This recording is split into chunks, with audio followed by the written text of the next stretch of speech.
Autobiography. These then are the facts. When I was 10, my father was declared a bankrupt and was incarcerated in Marshalsea, the debtor's prison. His creditors determined that some member of our family had to earn wages.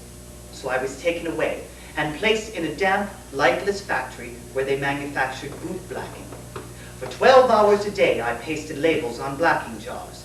I was diligent in my work and tried not to hear the incessant scurry beneath the floorboards. Or I would close my eyes and pretend that it was rain on the window and that I was safely home in bed. But when the noises began running and squealing between my legs, even an imagination as resolute as mine could not make of them anything but what they were. Some days the owner would set me in a large window, and people would stop to admire the little man at work. This would usually occur around midday when the streets were full.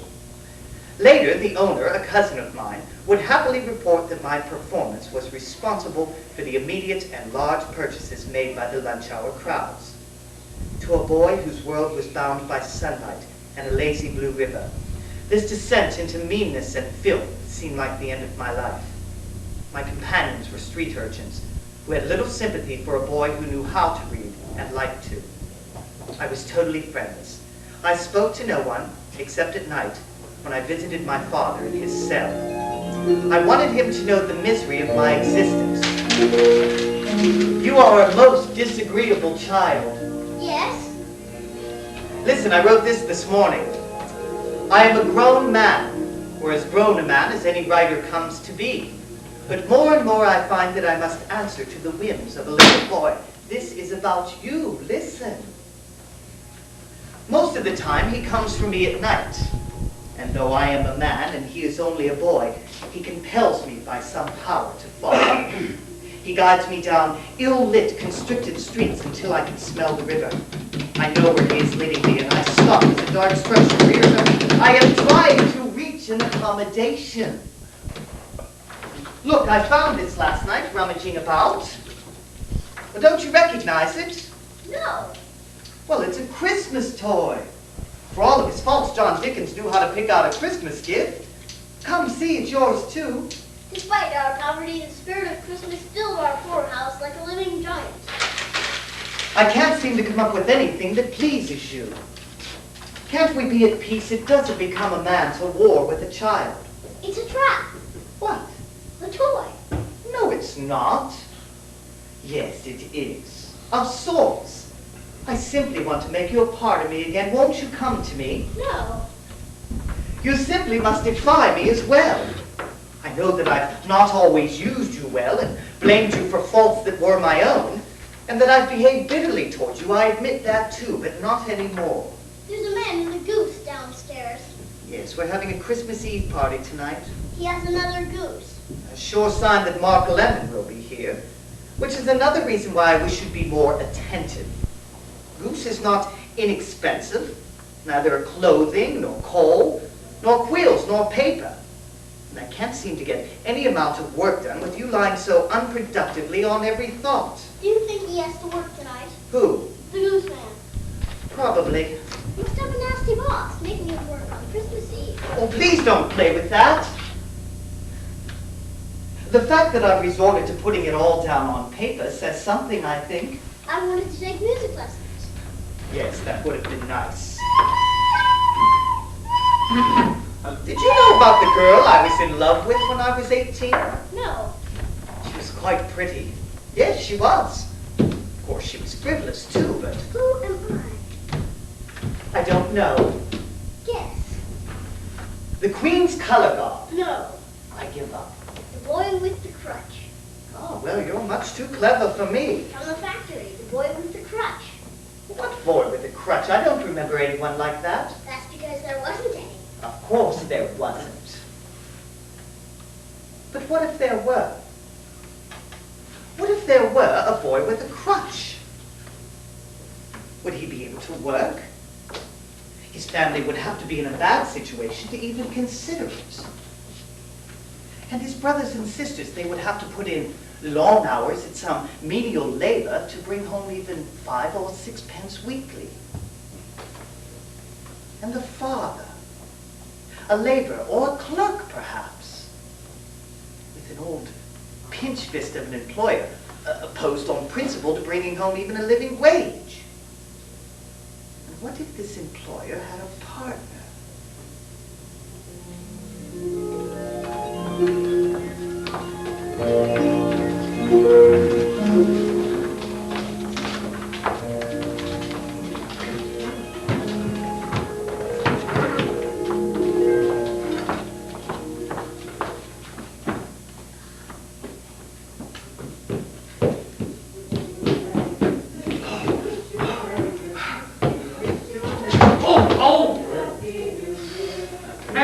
Christmas indeed, Charles Dickens. If our Savior had known we would be celebrating his 1843rd birthday in such a fashion, he'd have returned and put an end to things long ago. Well, it was you who could have founded the shins, was it? Hi-ho, Uncle Mark! I have never seen any man run so. Never seen a man run so quickly, you mean? Off you go now about your work. Work? Uncle Bob has to trim the room like a tree. Do that properly, Senator. I'll show you how. He's gone mad. He is excited. And you excited him, Mark Lemon. I only suggested that he tell us a Christmas story. And as it is Christmas Eve, I think that a thoroughly proper and reasonable request. The next thing I know, he's chasing me about the room with a broomstick and bellowing up the stairs to the attic. Well, you got quite a figure and quite a path. You tumbled every face in the vicinity, I think. Yes, the retreat you beat up those stairs was hilarious. As funny as anything I've seen in your magazine for years. Christmas has driven him mad. The most famous writer in England. I think we're entitled to a story. Oh, he absolutely refuses. He is adamant. He's got something up his sleeve, the old magician. The old murderer, you mean? I nearly broke my legs over this trunk. Oh, that's the theatricals trunk. For the costumes and so on. You've never seen our theatricals, have you, Uncle Mark? Stanton here paints the scenery, you know, and acts as well. Yes, and they're a smashing piece of fun. Dickens chooses the plays, rehearses us day and night for a month, and then we take them out for charity. We've all of us done them, even the children. Sometimes they're the best of us all. Yes. It's their imaginations, I think. No, it's not. It's our talent. Oh, that modest estimation proves she's a Dickens, if only by merit. Forster does them too, you know. No. Forster? I can't imagine a man with the social amenities of a porcupine painting his face and frisking across a stage. He kills daisies with a stare, you know. It's his hobby. We've raised hundreds for the children's hospital. Well, this trunk very nearly landed me in hospital. You should see him work. His energy is extraordinary between driving us like slaves and taking the principal role himself. One would swear he's possessed by demons. Up, ladies! I don't know how we've done it, but we haven't spilled a drop. We'd have our heads if we did. He insists we have the punch. Bravo, ladies. Remarkable. I think it's an accomplishment to be chased round a table up 2 flights of stairs carrying a full bowl of punch and not spilling a drop.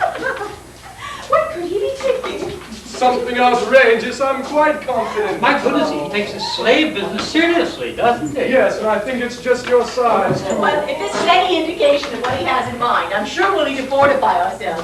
Have some punch. Look here, my dear, a serenade. Oh, Stanny, please.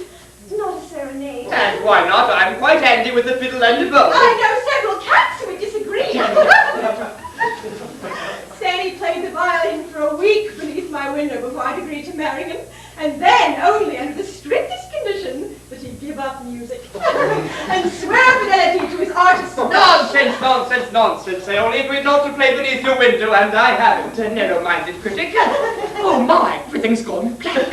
Muses, protect me, or the forces of Christendom shall not prevent me from being heard. Ladies and gentlemen, a Christmas song. Good heavens, what is that man up to? Superb, Charlie, on the backs of the tree. Field and fountain, moor and mountain, following yonder star. Child, which way to the east? Good God. What have you done to the tree, Charles? Oh, it insisted I bring some of it upstairs. Tinkerbell, it said. I don't want to be left out. I've plenty more and more missing. You'll have it back in me by Christmas morn, and I'll never know the difference. What is all this? I have seen a vision. A boy with a crutch. He busted the broomstick. A miser's bed. Oh, I say. A man wrapped in chains. Stunning, brilliant idea. The one who's missing will be here directly, and won't he be in a temper? Ah, the night is folding itself around us. Come look. The moonlight fades as the fog slides in. Freezing, thawing, sniveling. The pavement is greasy with the damp. No one can stand in the street, and yet nothing can quite fall. A good night to be indoors. By a fire, if the fire. I'd quite forgotten. I apologize. Frederick, by all means, a fire. Right. We can't very well have a Christmas story without a fire blazing. So it is a story. You have put us through all of this for the sake of the story. It could have easily been told in the parlor. No, don't be silly. I have it. He wants to tell us here where he writes to be inspired by the atmosphere. Peace. This is Christmas Eve. It's my work telling stories. Surely you don't suggest a man work upon Christmas Eve? No, I've something else in mind. Oh, he's here! My man in chains. I want everyone to greet him with a Merry Christmas, John. But first, be prepared for the blow. Batten down the hatches. Hide! Submerge yourself, Uncle. Hello? Dickens? Anybody here? Merry Christmas, John! Merry Christmas, John! You lunatic! An explanation at once. Gentle Forrester, meek and mild. Merry Christmas. I don't see any change. Chains? What's she talking about? Ladies and gentlemen, my good, most understanding friend, Mr. John Forrester. I believe you know everyone, John. I don't think you know my niece, Helen. No. Merry Christmas. Merry Christmas, John. Yes. Now, will you explain to me why we're celebrating this auspicious night in such an unorthodox, uncomfortable, and odious little room? Well, it's simple. Uncle here suggested that Dickens tell us a Christmas tale. And instead of gathering us all round the fire, he's herded us all upstairs. You asked Dickens for a story, and he refused? Well, don't just stand there, man. Fetch a doctor. He's unmistakably ill. No, I am as healthy as the good day itself. And I would be as glad of a Christmas tale as you'd be. But if there's a worse sin than a man working upon Christmas Eve, it's one man doing all the work while the rest sink back and savor his industry. If we are going to have a tale of Christmas, let us each take a part in its telling. Everything we need for a tale of Christmas is in this room. The costumes and properties of Dickens' theatricality. I say, this could be fun. Oh, it will be glorious. Place yourself in my hands, and we'll bring forth the most marvelous of Christmas spirits. Now for the roles. Just a moment here, friend Dickens. We are going to tell a Christmas story. We are going to perform a Christmas story, yes, John? And are there ghosts and such things in the story? Most assuredly, what's a Christmas tale without them? And we, respectable adults, are going to glide about pretending to be these spirits, which are strictly the product of an over-fertile imagination. Yes, again, John. And do I get to play them? My entire plan rests on the assumption that you'll play a number of them. Good. Otherwise, I'd not participate. But as it stands, I'll do it. And I'll act the devil out of all of you.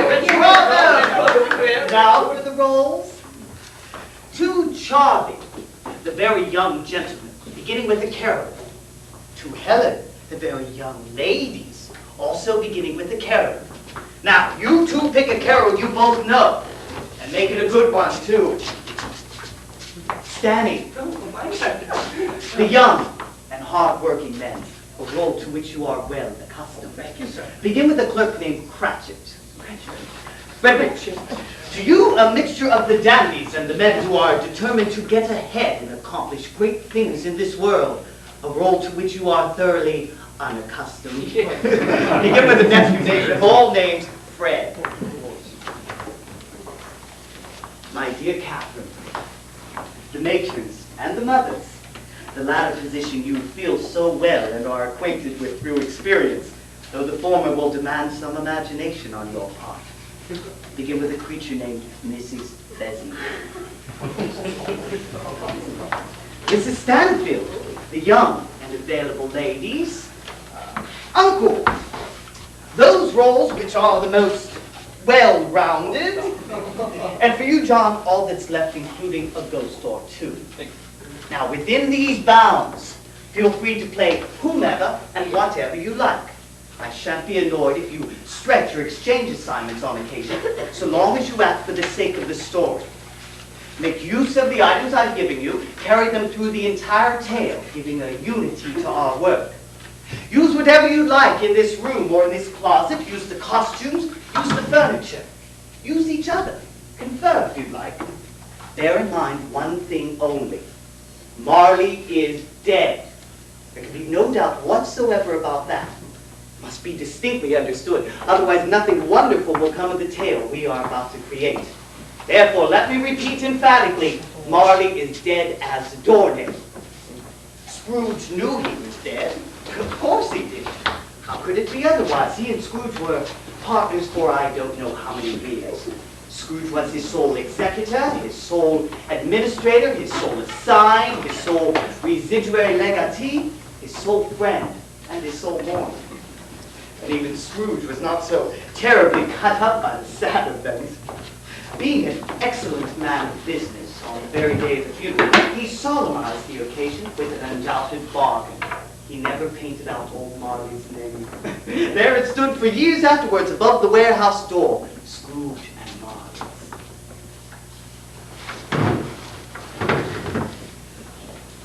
Once upon a time, on all good days of the year, Christmas Eve, Scrooge sat busy in his counting house. It was cold, bleak, biting weather. The city clocks had just gone 3, but it was dark already. It had not been light all day. The fog came pouring in at every chink and keyhole. Oh, but he was a tight-fisted old hand at the grindstone. Scrooge. Squeezing, wrenching, grasping, scraping, clutching, covetous old sinner. Hard and sharp as flint, from which no steel ever struck out generous fire.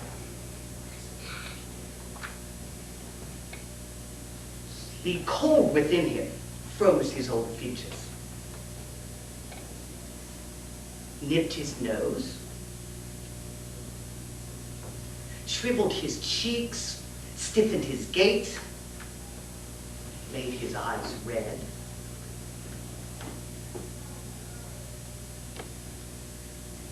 His thin lips blue, and spoke out shrewdly in a grating voice.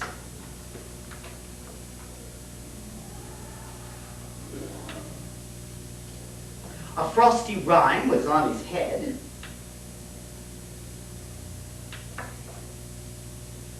And his eyebrows.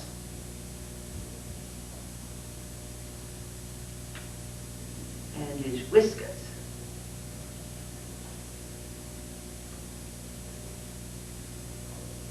He carried his own low temperature about with him always. He iced his office in the dog days. He didn't thought 1 degree of Christmas.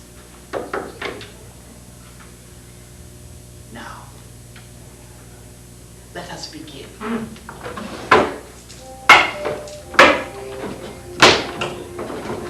Hey, Merry Christmas, Uncle. God save you. Bah, humbug! Christmas a humbug, Uncle. You don't mean that, I'm sure. I do. What right have you to be merry? What reason have you? You're poor enough. Come, and what right have you to be dismal? You're rich enough. Now, what is Christmas time to you but a time for paying bills without any money? A time for finding yourself a year older and not an hour richer. A time for balancing your books and finding every item in it presented dead against you. Humbug, I say, humbug. Don't be cross, Uncle. What else can I be when I live in such a world of fools as this? Merry Christmas. Out upon Merry Christmas. If I could work my will, every idiot who goes about with Merry Christmas on his lips should be boiled in his own pudding and buried with a stick of holly through his heart, he should. Uncle! Nephew! Keep Christmas in your own way and let me keep it in mine. Keep it, but you don't keep it. Well, let me leave it alone then. Much good it has done you, much good it may ever do you. There are many things from which I have derived good, by which I have not profited, I dare say. Christmas among them. It's the only time I know of when men and women open their shut-up hearts and think of less fortunate people as if they really were fellow passengers to the grave and not just another race of creatures. And therefore, uncle, though it has never put a scrap of gold or silver in my pocket, I believe that it has done me good. And I say, God bless it. Very good, Frederick. Let me hear another sound out of you and you'll keep Christmas by losing your situation. Yes, sir. You are quite a powerful speaker, sir. I wonder you don't go into Parliament. Don't be angry, uncle. Come and dine with us tomorrow. I will dine with the devil first. Why, uncle? Why did you get married? Because I fell in love. Because I fell in love. Good afternoon. You never came to see me before I married. Why give it as reason for not coming now? Good afternoon. I want nothing from you. I ask nothing of you. Why cannot we be friends? I said good afternoon. I'm sorry with all my heart to find you so resolute. We have never had a quarrel to which I've been a party. But I have made the visit in homage to Christmas, and I'll keep my Christmas humor to the last. So, a Merry Christmas, Uncle Scrooge. Good afternoon. And a Happy New Year. Good afternoon. Merry Christmas, Happy New Year. And you're another one. My clerk. 15 shillings a week. A wife and a family. Going about saying, Merry Christmas. I will retire to Bedlam. Scrooge and Marley's, I believe.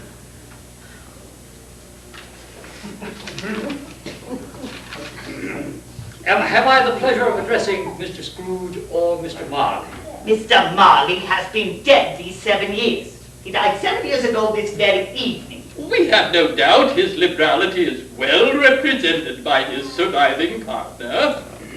At this festive time of the year, Mr. Scrooge, it is more than usually desirable that we should make some slight provision for the poor and destitute who suffer greatly at the present time. Many thousands are in want of common necessities. Hundreds of thousands are in want of common comforts, sir. Are there no prisons? Plenty of prisons. And the workhouses, are they still in operation? They are. I wish I could say they were not. Oh, I was afraid from what you had said at first that something had occurred to stop them in their useful course. I'm very glad to hear it. Under the impression that they scarcely furnish cheer of mind or body, a few of us are endeavoring to raise a fund to help the poor buy food and drink and means of warmth. We choose this time because it is a time above all others when want is keenly felt and abundance rejoices. What shall I put you down for then? Nothing. You wish to be anonymous. I wish to be left alone. Since you asked me what I wish, gentlemen, that is my answer. I don't make myself merry at Christmas time, and I can't afford to make idle people merry. I help support the establishments I have mentioned. They cost enough, and those who are badly off must go there. Many can't go there, and many would rather die. Well, if they had rather die, they had better do it and decrease the surplus population. Besides, I don't know that. But you might know it. It is not my business. It's enough for a man to understand his own business and not interfere with other people's. Mine occupies me constantly. But Mr. Scrooge, I can only say, Mr. Scrooge, that I hope you will consider the spirit of the day and think again. My card. Bah! Humbug! Well,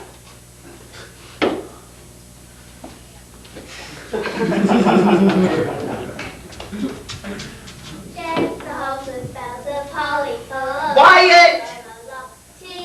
Beggars and peasants! I suppose you'll be wanting all day tomorrow. It's quite convenient, sir. It is not convenient, and it is not fair. If I were to stop your wages a half-a-crown, you think yourself ill-used, I be bound. Yet you don't think me ill-used for paying you a day's wages for no work. It's only once a year, sir. A poor excuse for picking a man's pocket every 25th of December. I suppose you must have the whole day. Be here all early the next morning. Thank you, sir. And a Merry Christmas, Mr. Scrooge. Merry Christmas, Mr. Scrooge. Bah! Scrooge took his usual melancholy dinner in his usual melancholy tavern, and having read all of the newspapers and beguiled the rest of the evening with his banker's book, went home to bed. Now, it is a fact that there was nothing at all particular about the knocker on his door, except that it was very large. It is also a fact that Scrooge had seen it night and morning during his entire residence in that place. Also, that Scrooge had as little what is called fancy about him as any man in the city of London. Let it also be borne in mind that Scrooge had not bestowed one thought on Marley since the last mention of his dead partner that afternoon. And then, let any man explain, if he can, how it was that Scrooge, having the key in the lock on his door, saw in the knocker not a knocker, but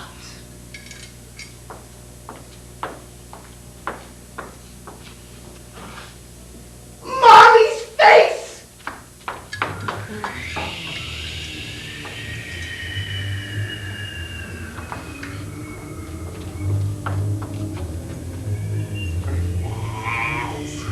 It's nothing! Nothing at all. I don't believe it's the wind.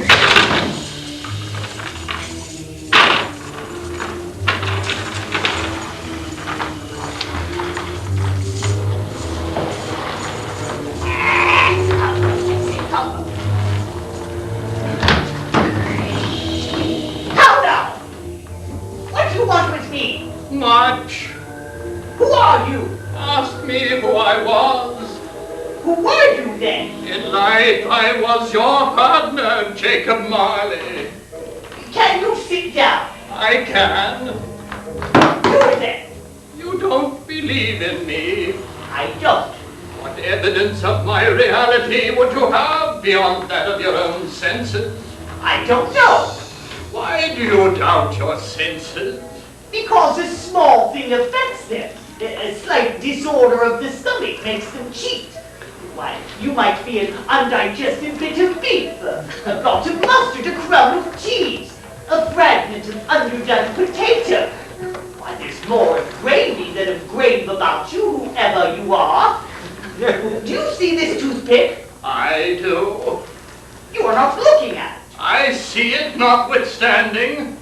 I have but to swallow this, and for the rest of my days be persecuted by a legion of goblins, all of my own creation. Humbug, I say, humbug! Oh! Mercy! Dreadful apparition, why do you come to me? Oh, man of worldly mind, do you believe in me or not? I do. I must.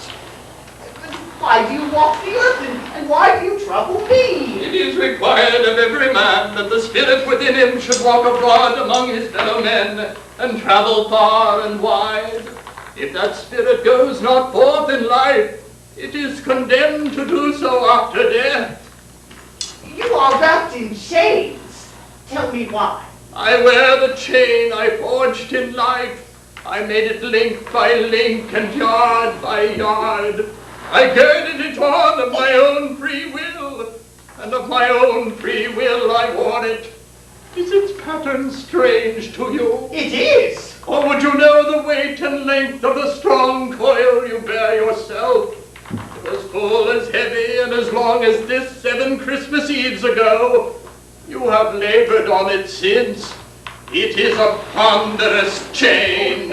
Jacob, tell me more. Speak comfort to me. I have none to give. Very little more is all that is permitted me. I cannot rest, I cannot stay, I cannot linger anywhere. My spirit never walked beyond our counting house. Weary journeys lie before me.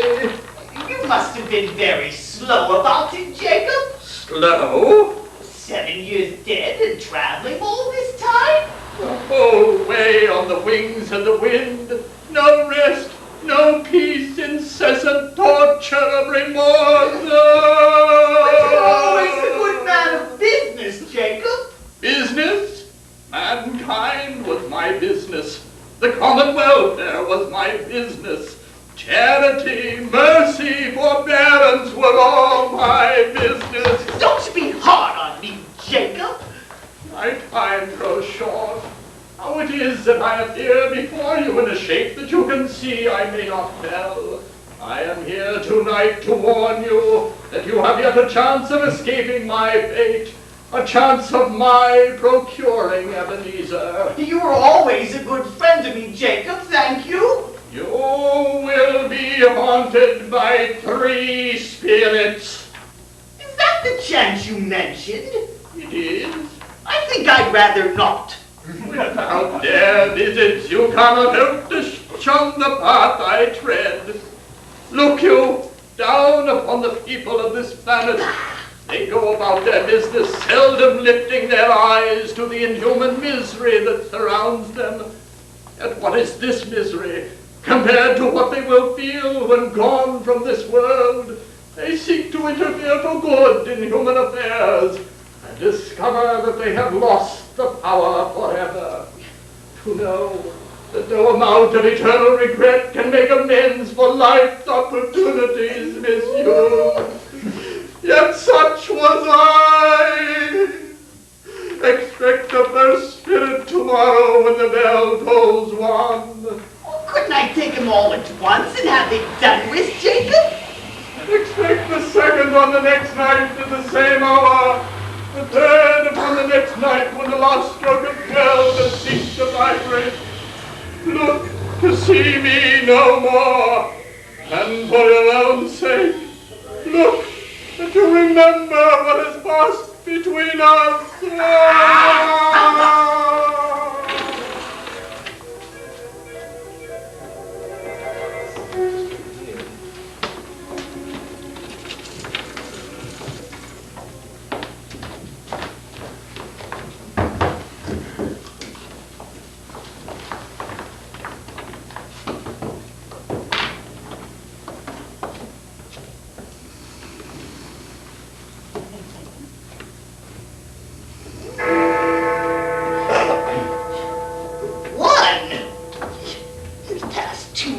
To bed.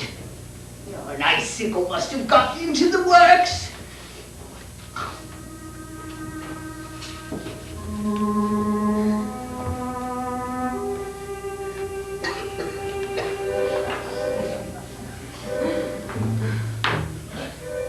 Are you the spirit, sir, whose coming was foretold to me? I am!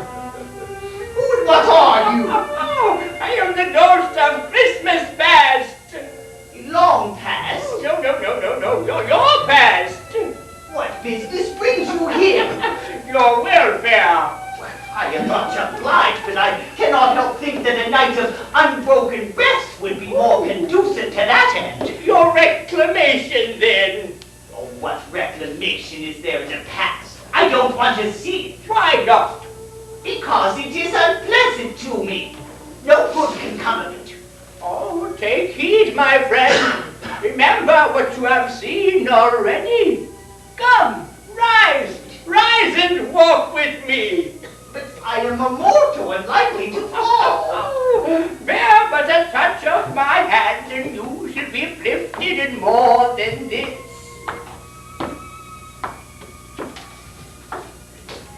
Do you know this place?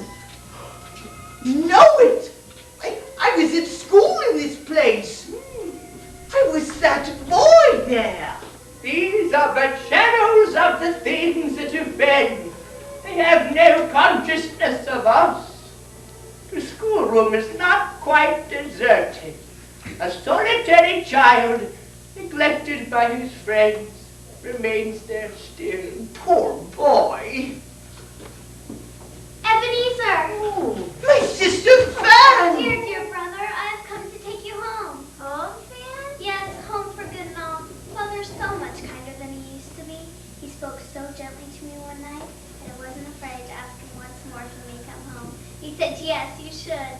He sent me in a coach to bring you. Oh. It is a Merry Christmas, Fan. We are to be together all Christmas and have the merriest time in the world. Let's get your trunk.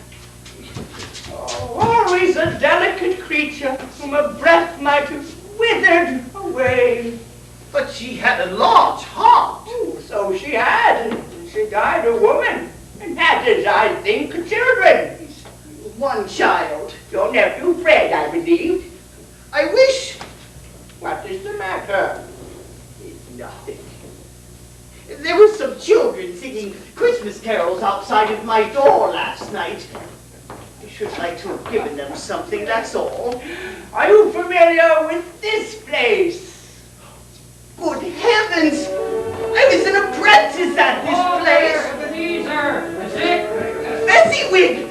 It's old Fezziwig alive again! No more work tonight. Christmas Eve, Dick. Christmas, Ebenezer. Let's have this place cleared away before a man can say Jack Robinson. Hilly-ho! Hilly-ho! Clear away, lad. Let's have lots of room Dick here. Wilkins! Hilly-ho, Dick! To be sure, we were such good friends, and I Dick Wilkins! My dears, it's Christmas Eve. A toast to that glorious occasion. May tomorrow and the whole of the new year find us merry, content, and above all filled with the happy goodwill of the season toward all our fellows. Yes, Happy Christmas. Oh, always a small matter to make these simple folks so full of gratitude. Small! Why, is it not? He has spent but a few pounds of your mortal money. 3, perhaps 4. It isn't that at all, Spirit. He had the power to render us happy or unhappy, to make our service light or burdensome. The happiness he gave was quite as great as if it had cost a fortune. Oh, what is the matter? Nothing particular. Something, I think. I should just like to be able to say a word or two to my clerk right now, that's all. My dears, the hour grows late. Before we depart, however, Mrs. Fezziwig and I have an announcement of a most auspicious nature. Spirit, show me no more. As you all know, Mrs. Fezziwig and I have labored these many years to rear a very particular child. The fruit of our labor, I am happy to say, are most satisfactory, more than satisfactory. They are summed up in one beautiful word, Belle. Now, at the very dawn, the very ripeness of her youth and beauty, she has surrendered to the wiles of one of you in this very room, one to whom I have given food, shelter, and a warm bed. And a sore back and aching eyes, too. Yes, I'll not deny he's the hardest working apprentice ever to balance a book or close an account. Come spring, our lovely Belle shall wed that most industrious of young men, Mr. Ebenezer Scrooge. A dance from the couple. Spirit, take me home.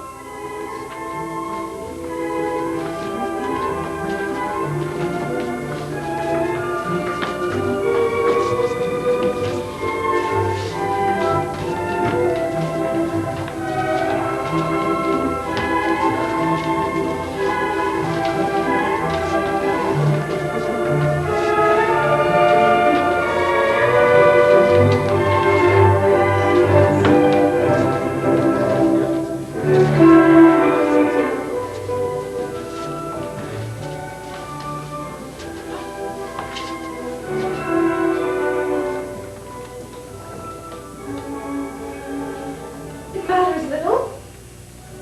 To you, very little. Another idol has displaced me. If it can cheer and comfort you in times to come, as I would have tried to do, I have no just cause to grieve. What idol has displaced you? A golden one. This is the even-handed dealing of the world.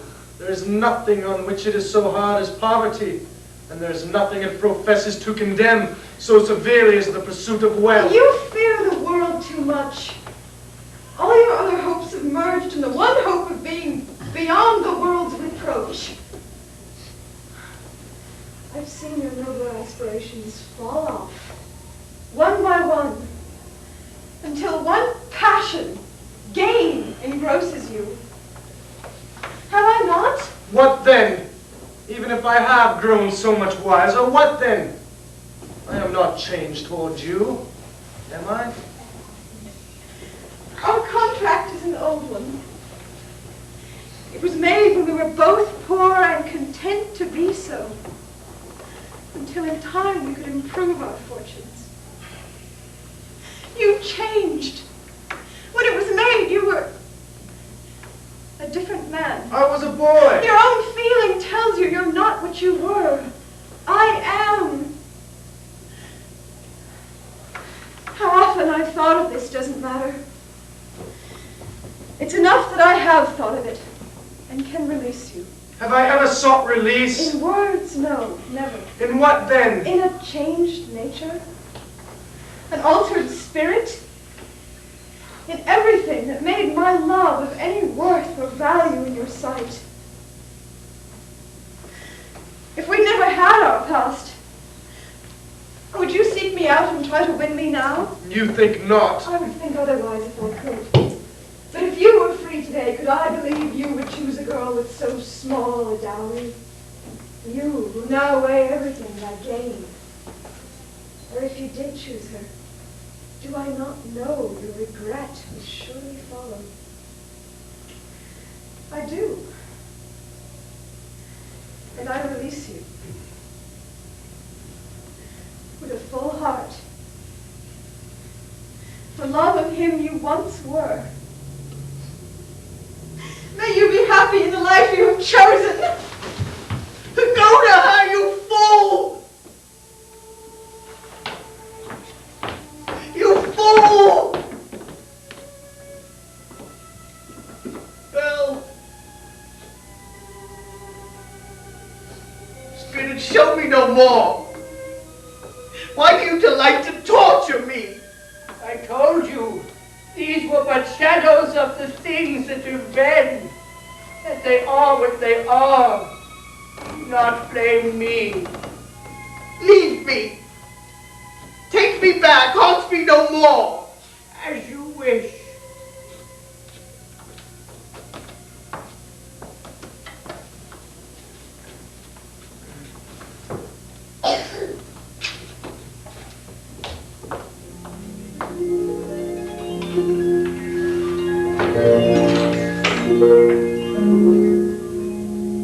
Where's the boy with the crutch? I haven't forgotten. He's coming. Good. What do you think? It's all right. The story's nice. Thank you very much.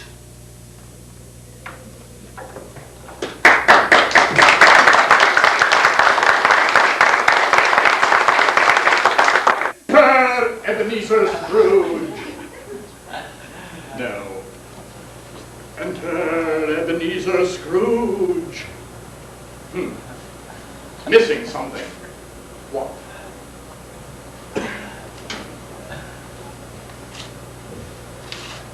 No. Juvenile.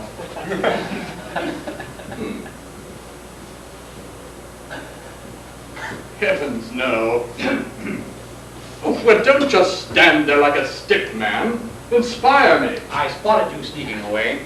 What are you up to? You're not giving up literary criticism for a haberdashery, I hope? My dear Lemon, this is the next ghost. The ghost of Christmas, something or other. Really? To be played by you, I presume? Naturally. Do you think the others will cooperate? Such advanced planning may not be strictly fair. Of course they'll cooperate. It benefits the story immensely.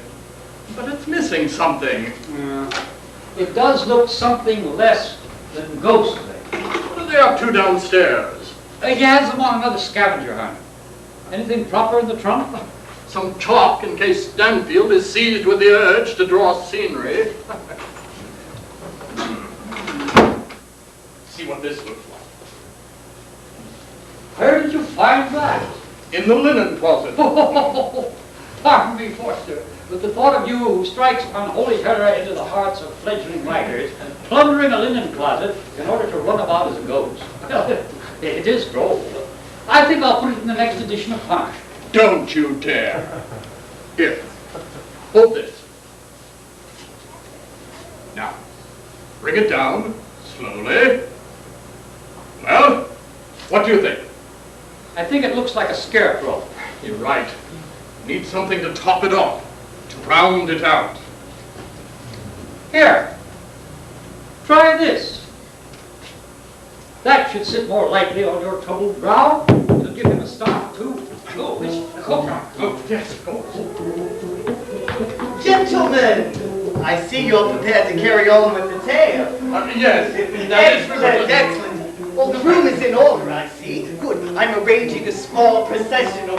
Evidently we're ready to start well. I'm glad to see that nothing out of the ordinary is happening this Christmas. And make the nations bring the glory of His righteousness, and wonders of His love, and wonders of His love, and wonders of His love. Are we about to cannibalize our dinner for the sake of the story? Never fear, Uncle. This is only the beginning of the feast. I certainly hope so, if poor beast is stunted. It's not too small if you ask me. Oh, it's not the main course. In her wisdom, Mrs. Dickens concluded that a smaller dish ought to be procured in the event that the first one proved not to be large enough. You'll be happy to know, Uncle, that the senior goose is safe and simmering in the oven below. Not that he didn't try to get that one, too. There's barely a thing left downstairs. The cook is positively in a turmoil. And she should be having dinner stolen from under her nose. Nonsense! The cook is an excellent woman, and a cook most adaptable to any situation. In any event, I have sent her home, where she should be on Christmas Eve. I say, Dickens, for the sake of the children, that is, can we put these things down? Yes, Daddy, for the sake of the children. Yes. Just put it on the desk and find a place for everything. My God, have you been to a pawn shop? No, my dear Forrester, they are from the cellar, relics of my ancient past. Frederick will recognize them as some of the old family crockery, which did in fact spend several days in the local pawn shop. We have yet to examine some of the families we've introduced. These few domestic items, along with what we already have, will help furnish their lodgings. I have seen another vision! We left Ebenezer Scrooge in bed, vainly trying to recall and mend his unpleasant past, wondering what variety of spirits await him in the present and the future. Now, I don't mind calling upon you to believe that he was ready for a good, broad field of strange occurrences, and that nothing between a rhinoceros or a baby would have astonished him very much. Now, being prepared for almost anything, he was by no means prepared for nothing. The bell tolled 1. No shape appeared. 5 minutes, 10 minutes, a quarter of an hour, and yet nothing came.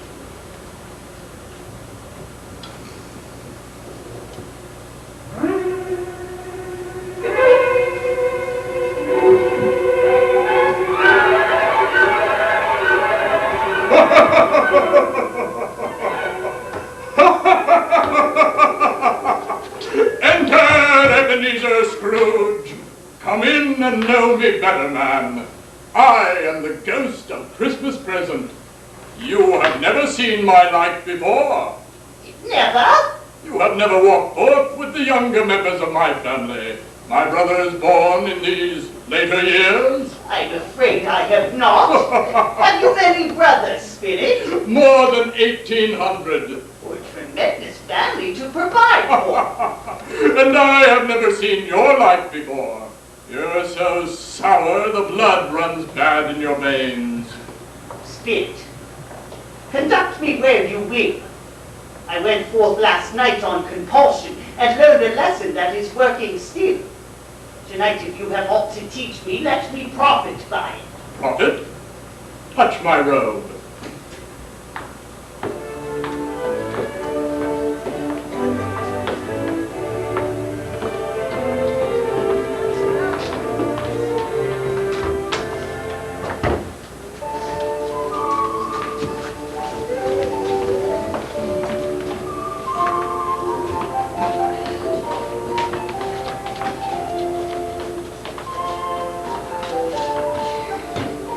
Whatever's keeping your precious father, and your brother, Tiny Tim.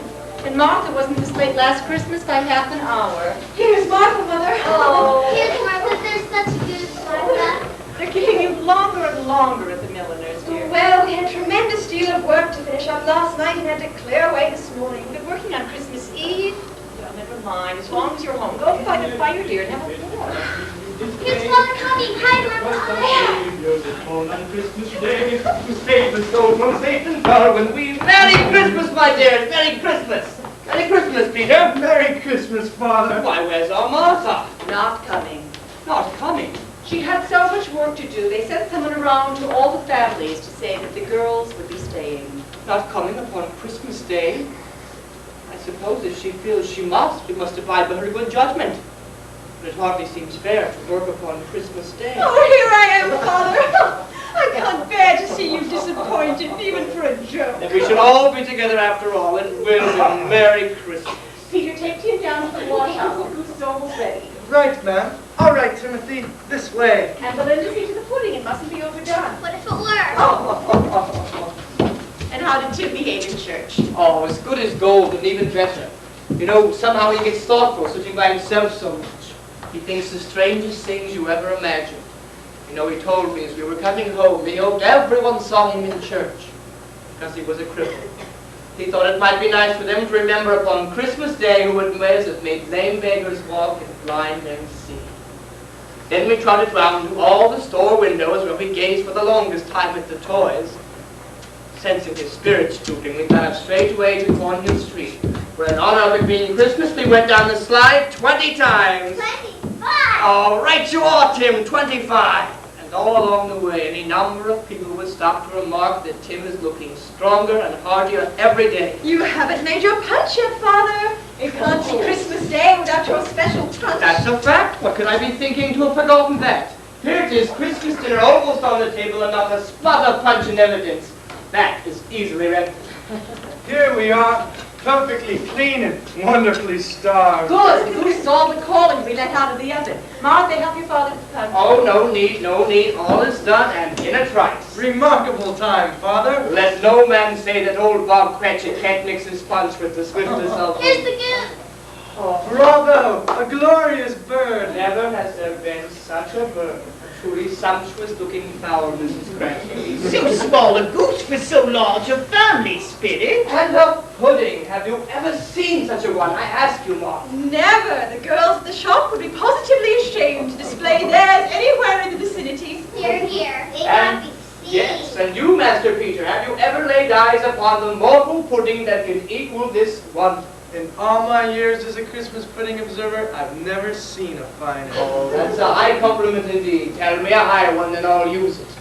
As for myself, Mrs. Cratchit, I believe this is your greatest accomplishment since our marriage. Well, I must confess I had my doubts about the quantity of flour. Oh, never fear, Mother. It's perfect. Now, before plunging into this splendid feast, I should like to propose a health.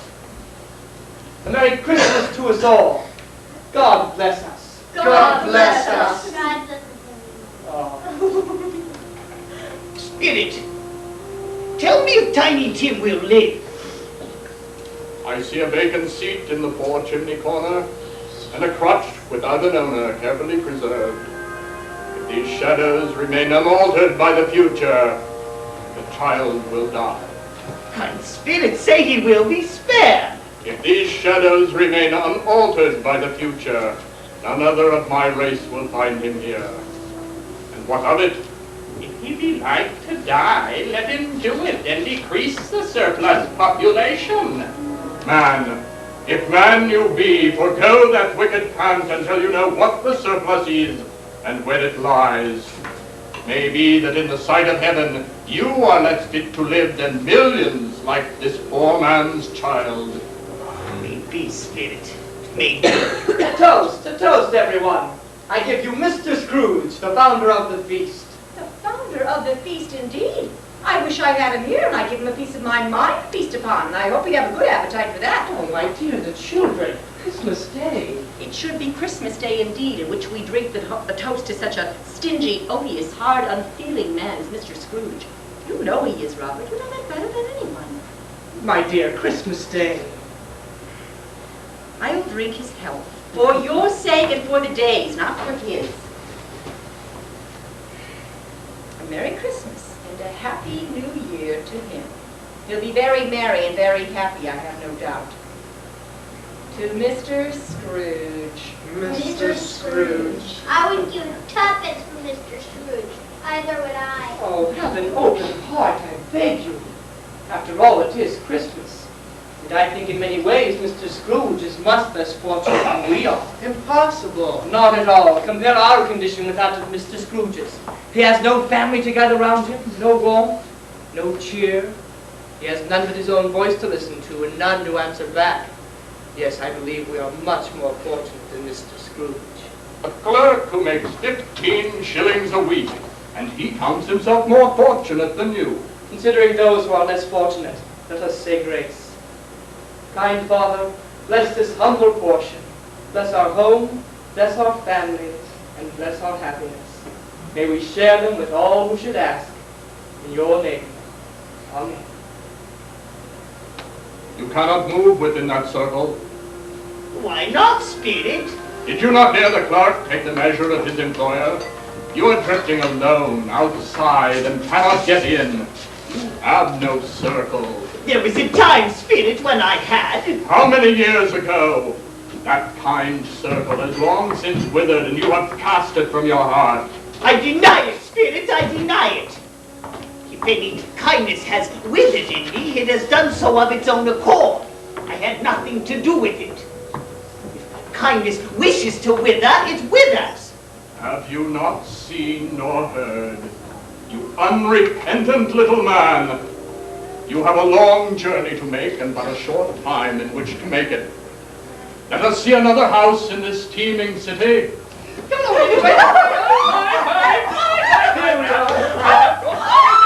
Everyone out there, look now, place it on the end of your nose like this. Ready? Now, repeat after me. Should be boiled in his own pudding. And be buried with a stake of holy through his heart he should. And be buried with a stake of holy through his heart he should. And as I lived, he said Christmas was a humbug. He believed it too. More shame for him, Fred. Shame for him, Fred. He's a comical old fellow, that's the truth, though not as pleasant as he might be. However, his offenses carry their own punishment, and I'll have nothing to say against him. I'm sure he's very rich. At least you always tell me so. What of that, my dear? His wealth is of no use to him. He doesn't make himself comfortable with it. Oh, I have no patience with him. Oh, I have. Who suffers by his ill whims? Himself, always. Here he takes it into his head to dislike us, and he won't come to dine with us. What's the consequence? He doesn't lose much of a dinner. Indeed, I think he loses a very good dinner. He does. Well, I'm glad to hear of that, because I haven't any faith in these young housekeepers. What do you say, Tamara? Oh, well, I am a bachelor. And a bachelor is a wretched outcast who has no right to express an opinion on the subject. Do go on, Fred. He never finishes what he begins to say. He's such a ridiculous fellow. I was only going to say that I mean to give him the same chance every year, whether he likes it or not. He can't help thinking better of it if he finds me going there in good humor year after year and saying, Uncle Scrooge, how are you? If it only leaves him in the mind to leave his poor clerk £50. That's something. And I think I shook him yesterday. No, from the sound of your Uncle Scrooge, I don't think there's any more chance of shaking him than there is of shaking the Rock of Gibraltar! Less, I should think. A game is in order, I think. A game. Blind man. Oh, an excellent idea. I volunteer. No, my dear Frederick, I volunteer. In fact, I insist. Oh, your every wish, my dear Tamara. Any last requests? Only one. Here we go. 1, 2, 3. Now, Mary.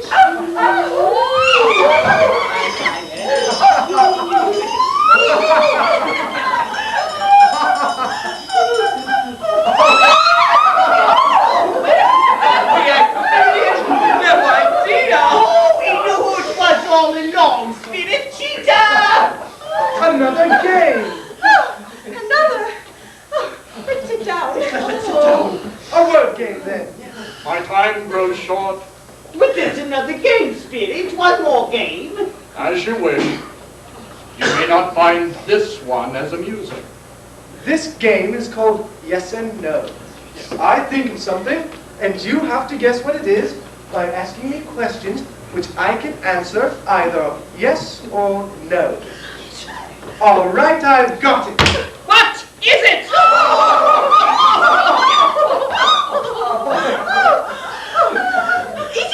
Is it a living thing? Yes. Is it an animal? Yes. Is it a tame animal? No, it is rather disagreeable. Oh, is it savage then? Yes. Fierce. Does it make a noise? Yes. Does it bark?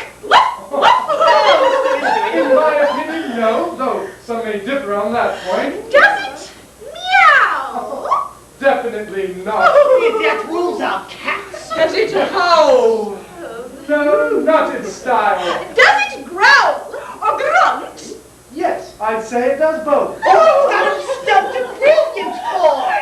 Is it a bear? No, Does it live in the jungle? no, Does it live in the zoo? no. At least I don't think of it as a zoo. He doesn't think of it as a zoo. It must be a city then. Does it live in the city? Yes. Oh, clever boy, but not clever enough for my friend. That boy's as sharp as a needle. Is the city London? Yes. Does it walk the streets? Yes.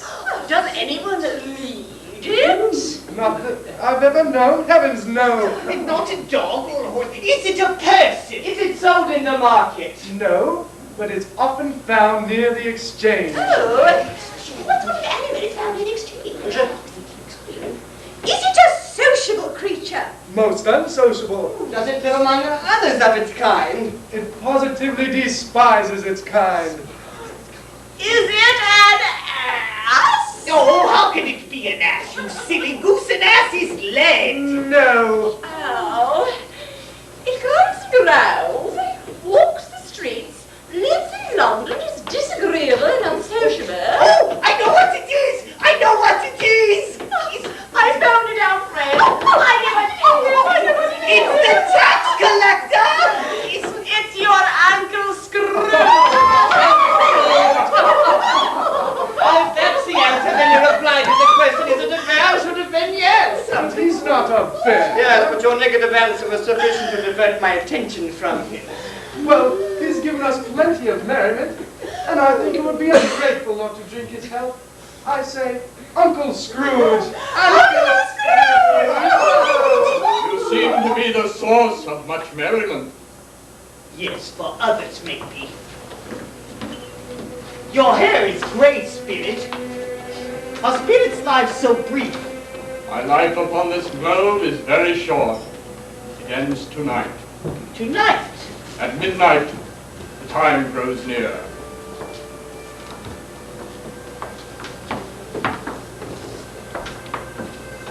What place is this? Children are buried here. Children. It is a primary requirement for admittance that they be under the age of 10. What did these children die? Of too close a contact with the world. Of cold, of hunger, of poverty, of disease, of the ruthless neglect of comfortable thousands. They are buried so closely, Spirit, they are almost one on top of the other. A natural occurrence when the numbers are so great and each child is so small. Where did these children come from that they should end so soon? Are there no prisons? Are there no workhouses? Spirit! Do not leave me in this place! Ooh.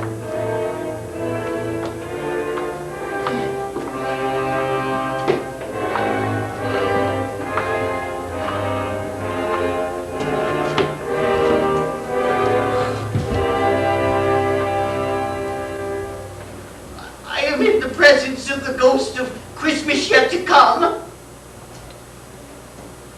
You are about to show me shadows of things that have not yet happened, but will happen in the time before us. Is that so, Spirit? ghost of the future. I fear you more than any specter I have seen. But as I know your purpose is to do me good, and as I hope to live to be a different man than what I was, I am prepared to bear your company. Will you not speak to me, spirit? Lead on. The night is waning fast, and it is precious time to me, I know. Lead on.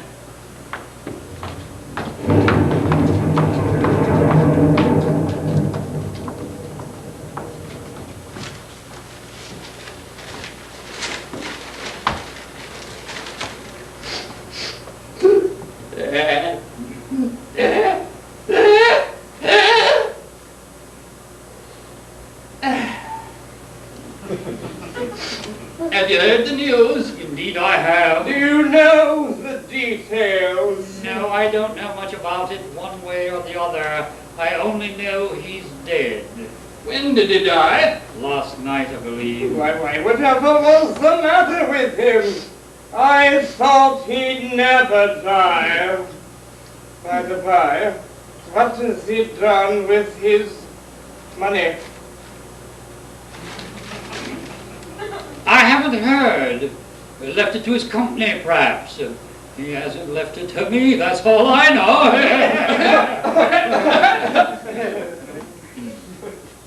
It's likely to be a very small funeral, for upon my life I don't know of anybody going to it. Suppose we make up a party and volunteer. Well, I don't mind going if a lunch is provided. I'll make the pilgrimage, but I must be dead. Well, I suppose I am the most disinterested among us, for I never attend funerals, and I never, ever, ever eat lunch. But I'll offer to go if anyone else will. Come to think of it, I'm not sure I wasn't his most particular friend. We used to speak whenever we met. Must be running along now. I don't want to miss this morning's trading. Oh, no.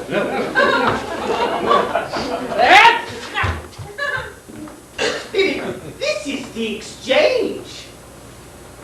And these are men of business, very wealthy and very prominent. And they are very good friends of mine, for I always make a point of standing well in their esteem. If this is the exchange, and these are my associates, then where am I? I don't seem to be standing in my usual corner, and this is most definitely my time of day. Spirit, I have been revolving in my mind a change of life. Could this be the outcome?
to look after them when he was dead. Why wasn't he decent when he was alive, eh? If he had been, he would have had someone to look after him when he was struck with death, instead of gasping on his last there. Hello. Hello. Sure as has ever spoken to judgment on him, the wicked old screw. Examine me bundle, Joe, and let me know the value of it. Speak out plain. I'm not afraid to be first, nor afraid for them to see it. We knew pretty well we was helping ourselves before we met here, I believe. It's no sin. Examine me bundle, Joe. No, my dear. I praise my love first, Joe. That's what I've always admired about you. Always a gentleman.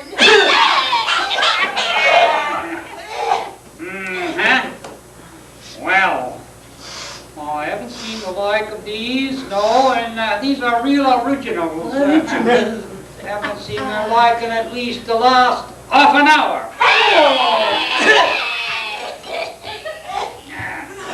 Now here's your account, and I wouldn't give you another sixpence. No, not if I was to be boiled for not doing it. Oh, Now don't try nothing, old man. don't try nothing, old man. Who's next? I'll be next. It's nice items, fairly used. I never really thought it would do valuable wear out rolling against his tongue. 2 shillings. Worth twice that much. Have pity on me, Mrs. Dilber. I'm just a poor old man trying to survive my retirement. Big little miser, bad as he was. I always gives too much to the ladies. It's a weakness of mine, and that way I'll ruin myself. There.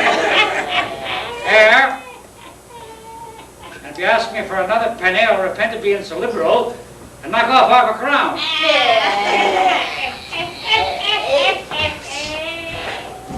Examine me bundle, Joe. Yeah.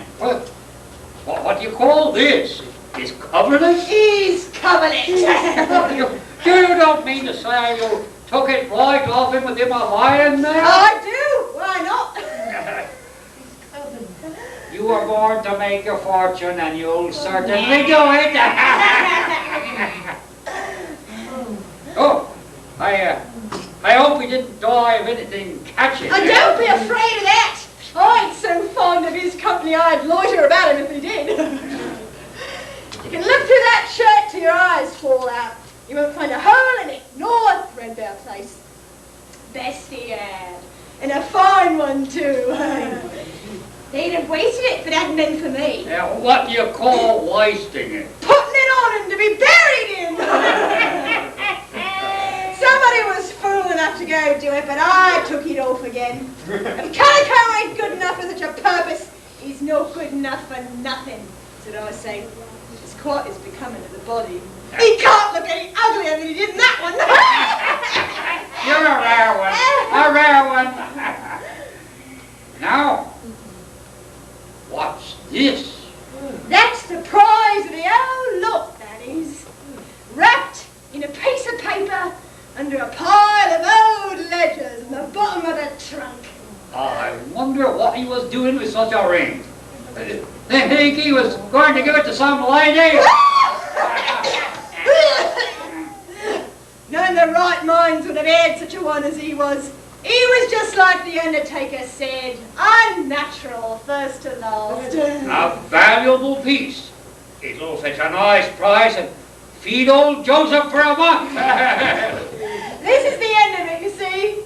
He frightened everyone away from him when he was alive to profit us. Now he's dead.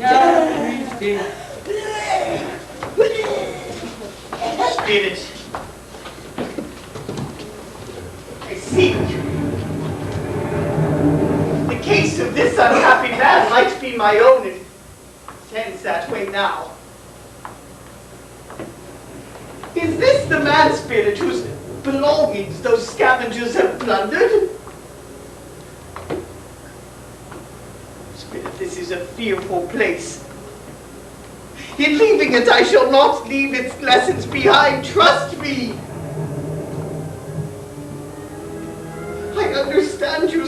and would do it if I could, but I have not the power, Spirit, not the power. Surely there is one man, or woman, or child who will speak kindly of him. Show me that person, Spirit, I beseech you. Let me see some tenderness connected with the death. For this dark chamber shall be forever present to me.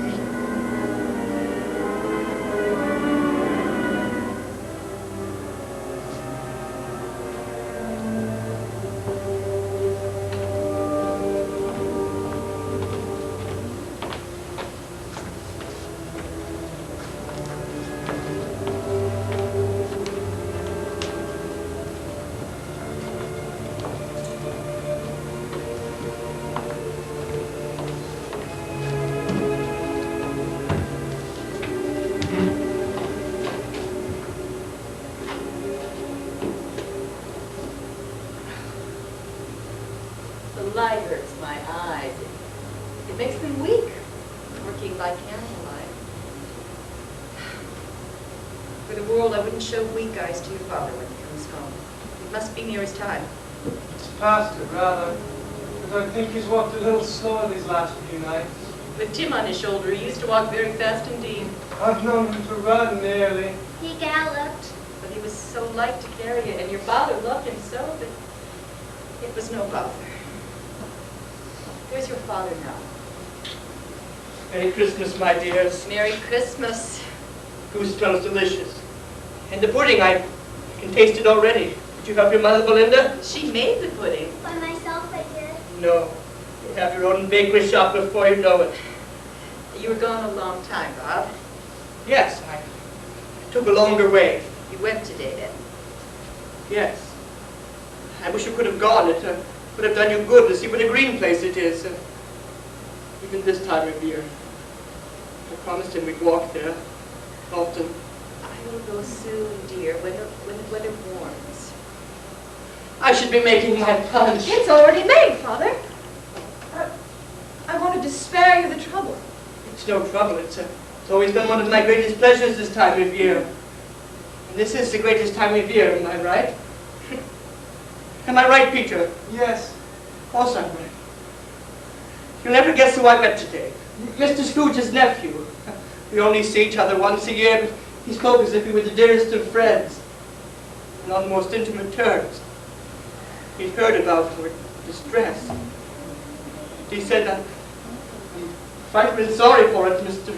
Cratchit, and heartily sorry for your good wife. By the way, how we knew that, I don't know. Knew what, dear? Why, that you're a good wife. Everybody knows that. I will observe, my boy. I hope they do. Heartily sorry, he said. For your good wife. Come, everyone, let's gather round for a toast, a Christmas toast.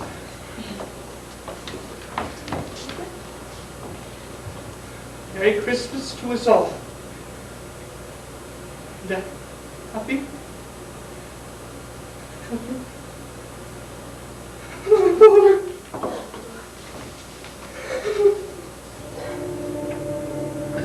Spirit, is there a reason the boy had to die? I could not help it. Something informs me that our parting moment is at hand. Tell me, Spirit, what man is this that we see lying dead here? Churchyard. Before I draw near, answer me one question. Are these the shadows of things that will be? Or are they shadows of things that may be only? Spirit, hear me. I am not the man I was. I will not be the man I have been. Why show me this if I am beyond all hope?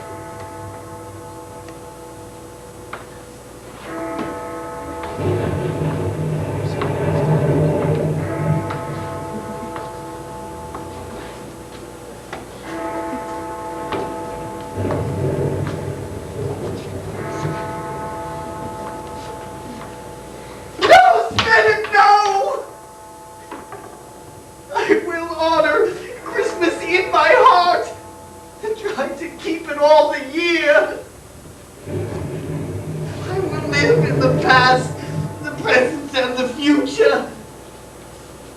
The spirits of all three shall strive within me. Tell me, spirit, that I may smudge away the writing on this stone. I will live in the past, present, and the future. I will live in the past, present, and the future. I will live in the past, the present, and the future. Past, the present. I will. The past. I will.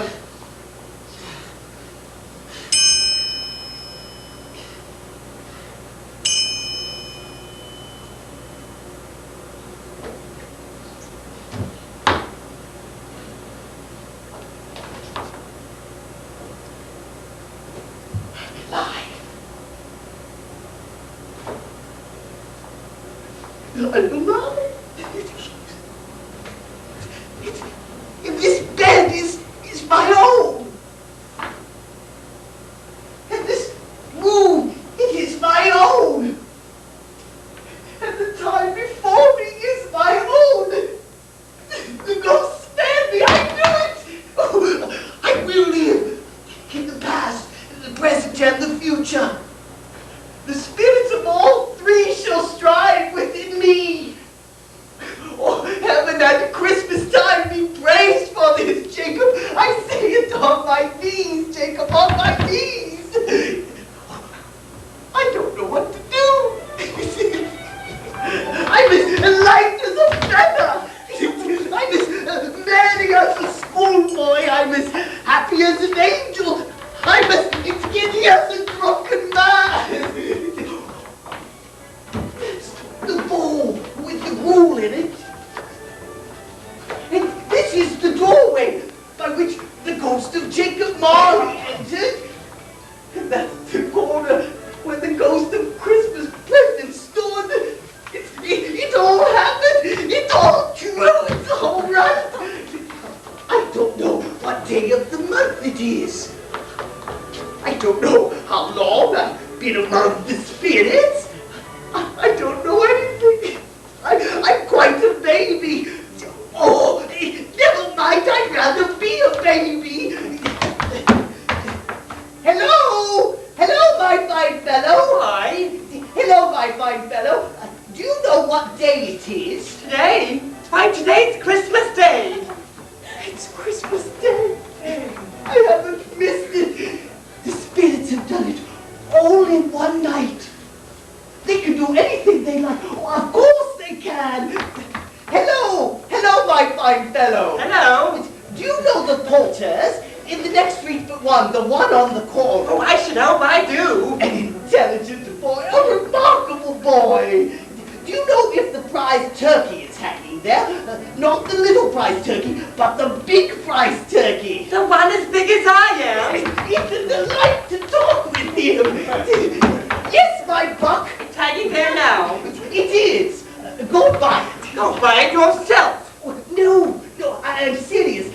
Go and buy it. Tell them to bring it here, that I may give them directions as to where to take it. Come back with the man and I'll give you a shilling. Come back with him in less than 5 minutes. I'll give you half a crown. God! I shall send it to Bob Cratchit. He shan't know who sent it. Twice the size of Tiny Tim. It's 4 times the size of Tiny Tim. Scrooge and Marley's, I believe. Gentlemen, how do you do? Oh, I hope you succeeded yesterday. It was wonderful, your wonderful gesture. Merry Christmas to the both of you. Mr. Scrooge? Yes, that is my name. And I fear it may not be very pleasant to you. Please allow me to ask your pardon. And will you have the goodness of... Oh, bless me. My dear Mr. Scrooge, are you serious? If you please, and not a farthing less. A great many back payments are included in it, I assure you. Will you do me that favor? My dear sir, I don't know what to say to such magnificence. Oh, don't say anything! Come and see me, will you? Will you come and see me? I will, And I will. Thank you, I'm much obliged. I thank you 50 times. I thank you 100 times. Scrooge went to church and walked about the streets and patted the little children on the head. He'd never dreamed that anything could give him so much happiness. In the afternoon, he turned his steps towards his nephew's house. He passed the door at least a dozen times before he had the courage to go up and knock.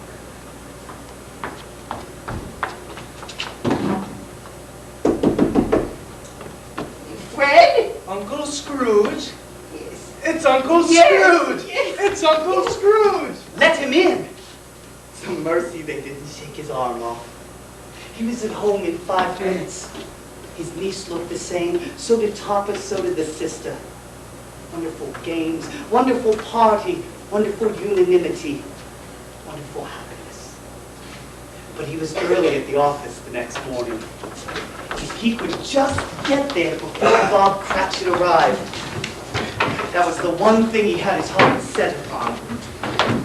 The bell tolled 9. No Bob. 1:15.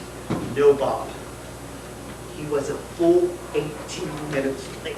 Good morning, Mr. Scrooge. Good morning, Mr. Scrooge. What do you mean by coming in here at this time of day? Very sorry, sir. I am a bit behind my I time. should say you are. It's only once a year, sir. It shan't be repeated. I will tell you what, my fine young fellow. I am not about to stand for this sort of thing any longer. And therefore... Mr. Scrooge, And please. therefore...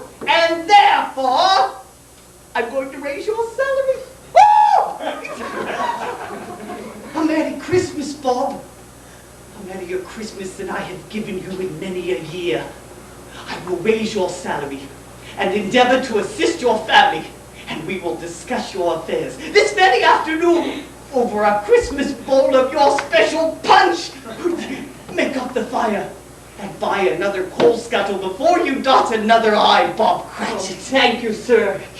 And a Merry Christmas, Mr. Merry Scrooge. Christmas, Bob. Scrooge was better than his word. He did it all, infinitely more. And to Tiny Tim, who did not die, he was like a second father. He was as good a friend, as good a master, as good a man as the good old city knew.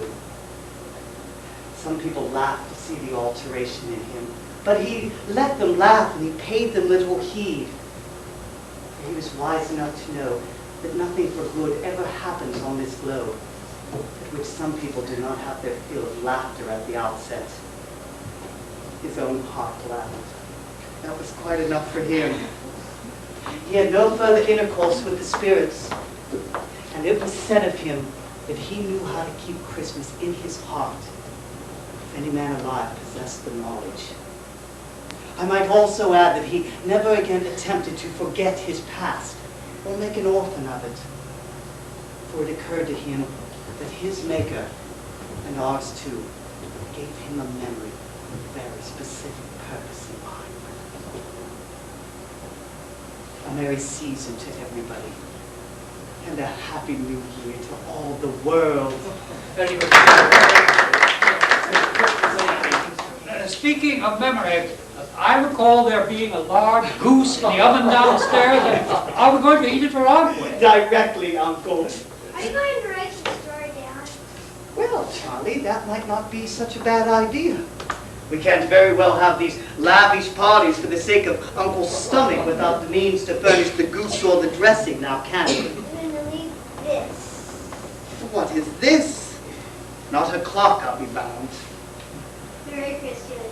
Thank you, Charlie. Never fear, Uncle. Next year's gathering is sure. Let's attend to this year's gathering first. And as the cook's gone home, I'm going to need some assistance. Helen and I will check the goose. We mustn't let it get overdone. Oh, what if it were? Run, Helen! I'd best go with Thank you, John. Stanley, help with the punch bowl, will you? Certainly. And Frederick, Yes, the glasses. right. I will shut off the lights. I must say, Frederick, you rather impressed me by your performances, despite a major flaw here and there. You really quite impressed me. Did it impress you, my dear? Oh, I was very impressed. I never knew you were hiding so much talent, Frederick. You'll get him going and he won't stop for hours. Why, that's why you're just a painter, Stanley. The bulk of your talent is yet to find its way out of your right hand. I, contrarily, well, what more can be said? Very little, I'm sure.